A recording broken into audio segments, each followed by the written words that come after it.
Stephanie St. Ange. I got your name correct. Yeah. And next to Stephanie is Elise Shorland. She's the producer. Great. So yeah, let's give them all a big round of applause.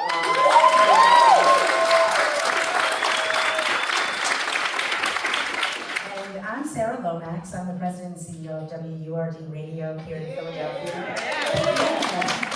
And I'm really thrilled to be able to have a conversation with these four amazing women with this amazing documentary. And so the way that this is going to be structured, we'll be in conversation for about 15, 20 minutes, and then we'll open it up to questions from the audience. So get your questions ready. So, Contessa, and this is really a question for not you, Deirdre, but the Stephanie and Elise and Contessa, but you know, like what's the origin story of Debutantes? How did it come to be?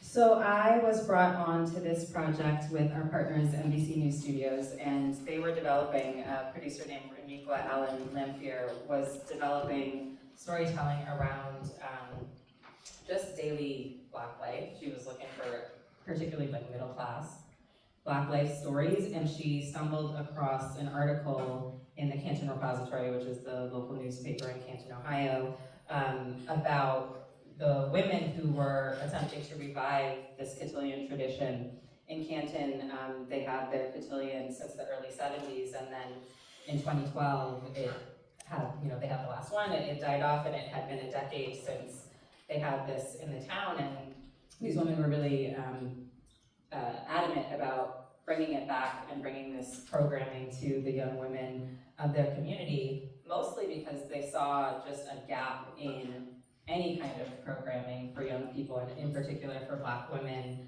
and Black young girls. And some of them were former Debs themselves, some of them were not, but everyone was aware of that tradition from that generation. And the girls that would be participating, many of them were not aware of the tradition at all because it had skipped a generation. Some of them, their grandmas participated, but maybe not their mothers. And with their attempt to revive the Cotillion, they were really focused on making sure that it was more accessible than a Cotillion typically would have been, being a more like upper middle class tradition. So they wanted to make it accessible to girls that came from different economic backgrounds. And so I was brought in by NBC News Studios, and that's how I came to the fold. So, with a name like Contessa, I have to ask you, have you ever been a debutante? I think what was really interesting when I was in conversation about joining and working on this film, I had a very distinct memory from my childhood of when my dad asked me if I wanted to participate in the debutante in Buffalo. I'm from Buffalo, New York originally.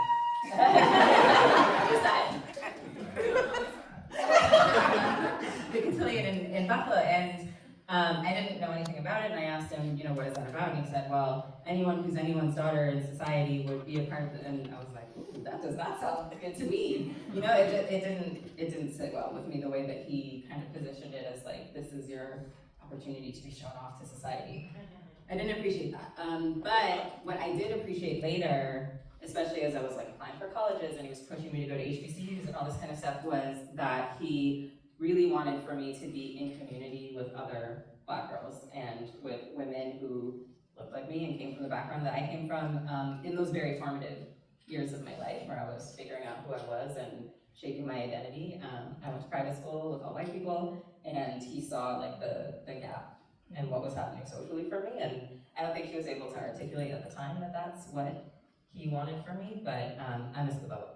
But when this project came along, that was a part of really what interested me, was the community building and the sisterhood aspect of the tradition. Nice.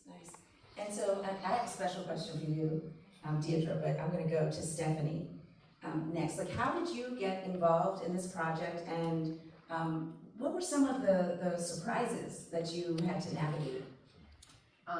Well, Contessa asked me, first of all. That's how I got involved, and I was like, I was really excited. Well, she showed me a work sample, and I was excited about being involved in the project that's just about Black girlhood, especially Black girlhood now. I was like, even for my own curiosity, I'm like, what is the new generation like? What, especially with, you know, even at that time with everything going on, it was like, what are they talking about, and what are they? What was the concerned time with? frame that you guys were doing the film? So we started in 2020. Yeah. It was 2021 when we started filming, I think. And then I came on for the edit, which was like 2023, right? Yeah. Yeah. And sorry, So what were the any surprises? surprises that you encountered? I mean, I didn't know much about the debutante process coming in, so a lot of it was new to me. Like I knew it just because I was in Florida for a while, I just knew of it, but I didn't know anybody that went through it. So all of it was new to me, like the father-daughter dance and everything, like all of that was surprising to me. And also this that tension between tradition and, you know, modernity, like that was interesting. I thought that was, I was surprised that the push to keep it traditional, but also they had such political aspirations going in. So it was interesting to me, like what they were holding on to and what they were updating. So yeah. And Elise, you know, what brought you into the project, and what are some of the things that you now see? You know, we're in a very different context. We're in a very different environment from 2021, even 2024. You know, so I'm curious, like, as you look at the journey of this film and your role in it, like, what are some of your reflections about your participation? For a while, and she called me and she said, I want to make this movie, but I want to make the past and the present speak to each other in this really fun and interesting way. And I was bowled over immediately by the fun that could be. And I'll say that, you know, watching it now and thinking about how these stories come together and the context in which we're making them, this film is it has so much joy and light in it and hope, and it doesn't have to be a story. You know, there's struggle in there, but the struggle is not the center of the story. It's about these young women really like finding who they are, and I think that freedom is something that I think is really interesting to lean into for this story in particular. Awesome. So Deidre, how many times have you seen this film? So I've seen this film, I believe, a total of like 4 times. 4 times. Yeah. And so you were about 17, 18 when the film was made, correct? 17, yep. And you're about to turn 21. 21. Yes. So you've been asked like a really cliche question that I've been asked. I'm sure a lot of you up here have been asked. But as you watch the film, what would you tell your 17 or 18-year-old self? That's a good question. Because you're so vulnerable. I mean, it's very honest. At times, it's very raw. And like, I don't know if you remember this scene, but this really cut me when you were like, why do we have to have a father-daughter dance? And at the Cotillion, they pan to you, and you're sitting there like during the father-daughter dance, and you're just like,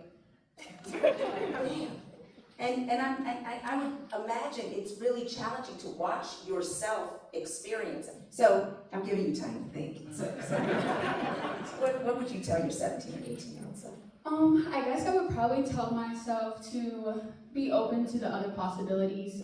They did offer a father figure to escort me and to dance with me, but I decided to kind of stick to what it was supposed to be. I mean, the Cotillion is supposed to be traditional, and excuse me, just like the process of it, I was like, well, this person is not my father figure, and if I don't have one, I'm sorry, then there needs to be something else for that. And if there was nothing else that they could do for that, so I ended up sitting out. But I don't regret it at all. I would probably also tell myself to be a little bit more open in general during the process of telling my story and, you know, expressing my feelings. I don't feel like I was as open at all. When it comes to telling your story and expressing your feelings and you're talking about your experiences, it gets a little hard, especially when there's been, you know, those ups and downs and the crying, and being able to talk about that without crying is like a really good goal that I've been working towards for so long. So this documentary, it opened that door up for me to be able to talk about my story, to talk about my life, to express myself, express my feelings without feeling bad, or just looking at it in a different kind of lens, in a positive lens instead of a negative lens. Contessa, you're looking at her like, huh? I've said this before, so you know this, but your vulnerability is a gift, and it's not anything that you owe anyone, not any of these people. Like, that was a very gracious and generous gift that you gave to share your story.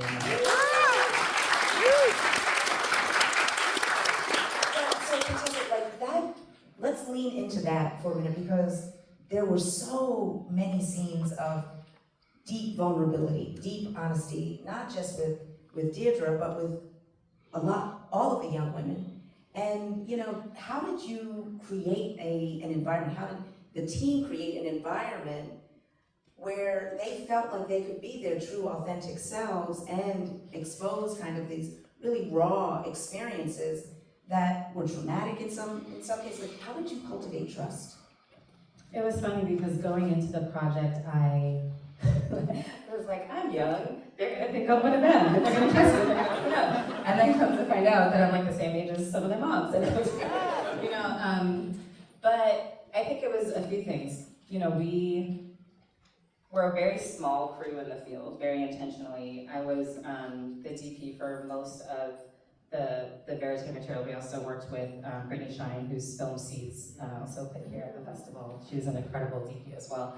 But we were a very small crew intentionally to keep, you know, the shoots feeling very intimate and not intrusive, especially when we're in, you know, Deirdre's home and the girls' homes and with their moms and all this.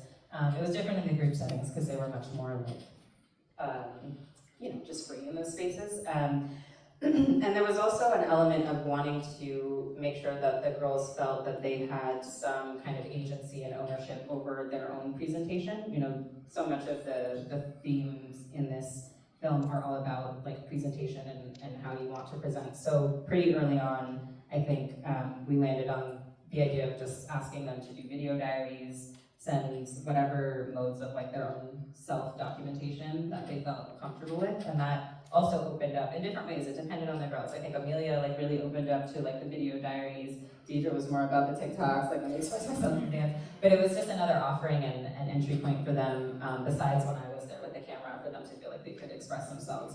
But I think just keeping like open communication throughout the whole process and making sure that they felt safe was really important.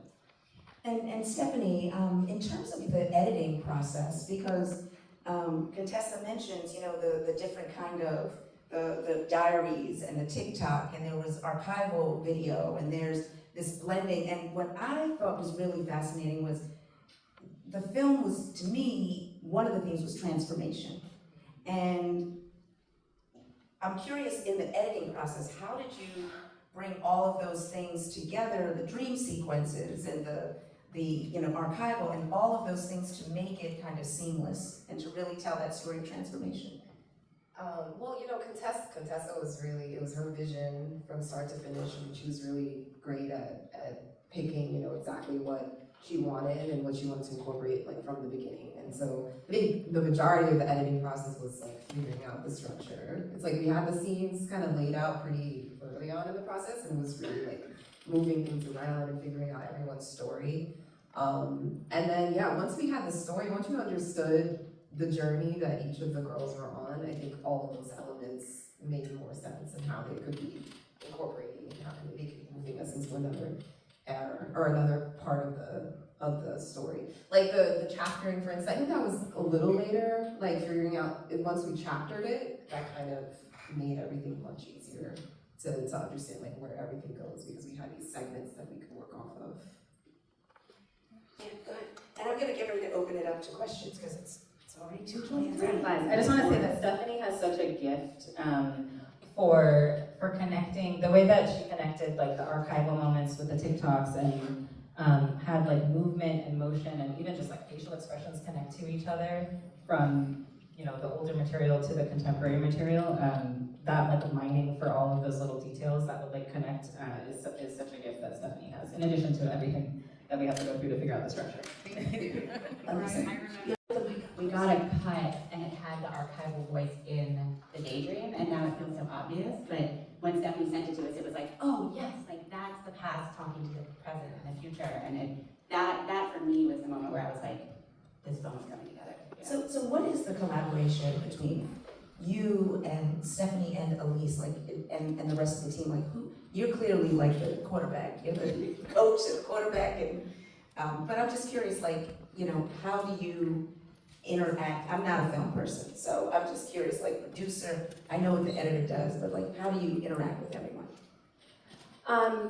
Well, when we were in the field, we had our team, and then once we started post-production, it was really great in that time. Like, we were still in COVID to be able to meet in person. So I was going over to Stephanie's house, and we were editing, and we had an assistant editor, and we had an archival producer. We had a big team, and a lot of us were just working remotely, but it was a real gift to be able to like actually be in person during the edit in this time. I don't know, Liz, do you want to speak more to that was your, you managed the whole thing. The only thing I can say is that this film was just also a joy to make. Like, it was really fun, and I think every single person brought something really different to it. Like Lauren's archival knowledge and Stephanie's vision and Contessa's vision. Like Ariel, our AE, was incredible. Like, I just can't say enough good things about how much fun we had working on it. It was really easy, honestly. Yeah. And Deirdre, I want to ask you, and then, I don't know, is there a mic for the, yeah, there is a mic, okay. So if you have a question, raise your hand, I'm gonna ask Deirdre, one of the, I have a last question, but I'll ask it after this. But Deirdre, so, you know, social media is so prominent in your era, in your generation's lives. And I'm curious, you know, here you have a documentary, you have a 90-minute documentary that's documenting your life. And like, how does that land in kind of the landscape of your storytelling, your narrative? Like, how does having this produced traditional documentary, when I would imagine your peer set is documenting your life all the time on social media. So like, how do those things, do they coexist or? They definitely coexist. But for me personally, especially now, like, I wouldn't say that like I'm into social media as much, but during that time, it was definitely like, okay, we're on TikTok all the time and we're always vlogging, so it's like, this should be nothing different, but it's the sides that you put out there. So this was, you know, bringing that more vulnerable side up front, where, you know, the side that my peers get and social media actually gets is that, like, you know, funny, goofy, everything perfect, everything's fun, you know, nothing's that serious. So this kind of brought like that serious, hey, this is really what's going on, this is what really is happening behind closed doors. And during that time also, like, just being young and going through a lot, I was always smiling. I smiled through everything and anything, so like, this film, like, you know, that vulnerability was, you know, that time for me to like let that down a little bit. So, yeah. Awesome, thank you. We're gonna open it to, Karen. Hi, Contessa and team. Thank you so much for that film. I didn't know this aspect of Black American life, so thank you for sharing that with us. The question's for you, Deirdre, and I just want to know what, if any, skills that you learned during your Cotillion training you've used in life in this or in life. I think the skills that I learned during the Cotillion time, of course we learned about, like, you know, those hard skills, you know, etiquette and, you know, kind of how to act as a lady, especially for me, I grew up as the only girl in my family, so I, you know, was a little bit tomboy, but I was still in my girly era. But then also my communication skills with other girls. I had a lot of like guy friends, especially hanging out with my brothers and my cousins and things like that. So being able to allow myself to be in a space of girls where it's not competition was very important to me, and that's how I move forward in life now. Like, I try to engage with more women, especially women of color. So that's like the top skill that I learned, communicating with girls, especially girls that look like me. Other questions? Yes. First, I just want to say, congratulations on the film. It's a wonderful film. One of the things that stood out to me was how the film interrogates the traditions that the Cotillion organizers chose to hold on to, and it makes me question. So I'll pose the question that the film made me question to any of you, is that are we able to really empower young Black girls while at the same time requiring to hold on to such heteronormative traditions? I think that was what was like at the heart of why I wanted to make this film. The interrogation of the traditions and how we as Black community, and in particular as Black women, inherit legacy and inherit tradition and inherit what was laid out for us by our foremothers and what we decide to take with us and what we decide to leave aside. And I think Taylor's story was so important for that reason, and Deidre's too, questioning the heteronormativity and the patriarchal normativity of the father-daughter element of it. But Taylor ultimately, decides to leave as she is coming into her own political consciousness around these things. And I thought it was very brave and admirable that she stood on business in that way. I also think it's brave and admirable that, Deidre was questioning those things and still decided to participate. And they weren't the only ones, and so it was just a rich arena to have these conversations within the Black community around gender and gender norms and heteronormativity and patriarchy and class. That's really why I wanted to make the film, so we could have those conversations and discussions. I think we have time for one more. Deb award winner is announced, you don't know who that person is, but you now know who that person is. Was there any tension to say, oh, we gotta go back and now give the viewers something about this person? Or No, there wasn't, because we knew who we were focusing on in terms of the main characters of the film, and we knew that Amelia's storyline was really around her just quest to do and be the best and do better than her mom and her grandma, and really overachieving and thinking that that's where her value came from, and that's what she associated her self-worth with, is the more accomplishments I have, then I'm worthy. And so actually we just knew in that moment that we wanted to focus on Amelia because she wanted it so bad.